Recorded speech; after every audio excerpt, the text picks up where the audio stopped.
Bonjour monsieur, Bonjour, vous allez bien? ça va, merci. Est-ce que vous pouvez vous présenter?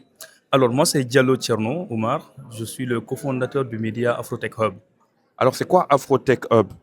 Alors, Afrotech, c'est un média qui a pour objectif justement de mettre en lumière les avancées technologiques en Afrique.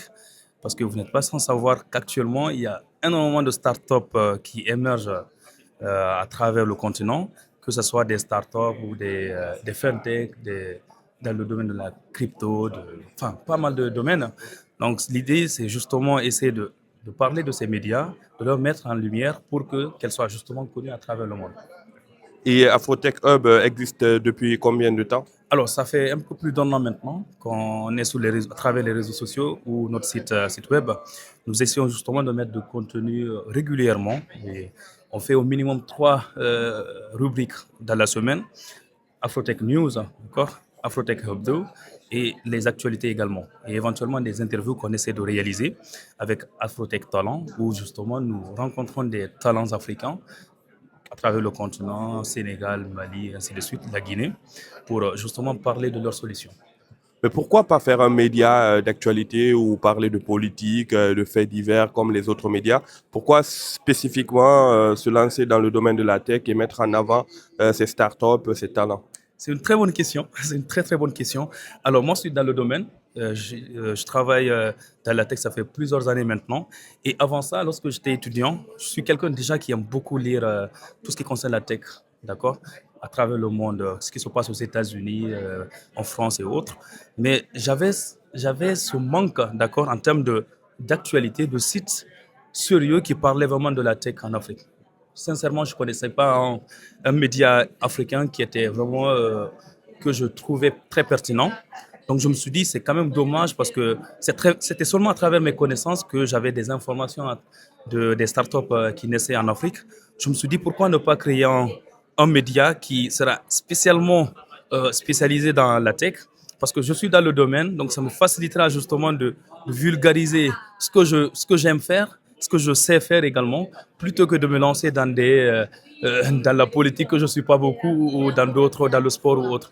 Donc je me suis dit de créer un média et de travailler avec des gens qui sont passionnés dans la communication, pas seulement d'être que des techs, mais également dans la com, dans la finance, parce qu'il y a la fintech et autres, pour justement avoir un cadre qui ne parle que de la tech vraiment africaine spécialement. Et quelles sont vos impressions depuis le début de cette aventure dans le domaine de médias de la tech? Euh, Est-ce que ça vous a plu? Est-ce que vous avez rencontré des difficultés ou est-ce que ça vous motive à aller de l'avant? Il y a toujours des difficultés, hein. Il y a toujours des difficultés dans ce que nous faisons. Surtout, en fait, sincèrement, si on ne parle pas de la danse, de la musique, les gens ne sont pas trop intéressés. Malheureusement, c'est un constat. Je pense que vous-même, vous l'avez remarqué.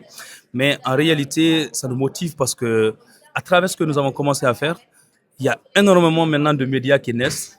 Et ça, c'est une fierté. Je me suis dit, effectivement, à travers ça, il y a maintenant des médias qui se disent c'est un angle qu'il faut pas négliger. Ça, c'est le premier point. Et le deuxième point, à travers les rencontres, nous échangeons avec des startups ou des entrepreneurs, en tout cas, qui parlent de leurs solutions et nous voyons l'évolution à travers des années. Par exemple, il y a, disons, à peu près un an, j'ai interviewé une dame qui entreprend vraiment dans la tech en Guinée.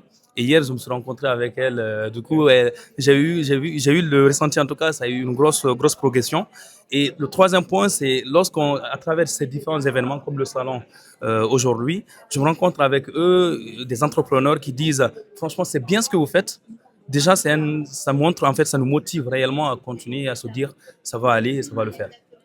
Et est-ce qu'on peut vous rejoindre sur les réseaux sociaux? Est-ce que vous avez des plateformes numériques, des réseaux sociaux, des sites web et tout? Oui, effectivement, nous avons notre site. Ça s'appelle Afrotech Hub. Donc, Afrotech collé, tiré après suivi de hub.com. Ou bien sur nos différents réseaux sociaux, nous sommes partout, que ce soit LinkedIn, Facebook, Instagram ou TikTok. Vous tapez seulement Afrotech Hub, vous allez nous trouver. Merci beaucoup. Merci beaucoup pour l'interview et bon courage à vous. Merci.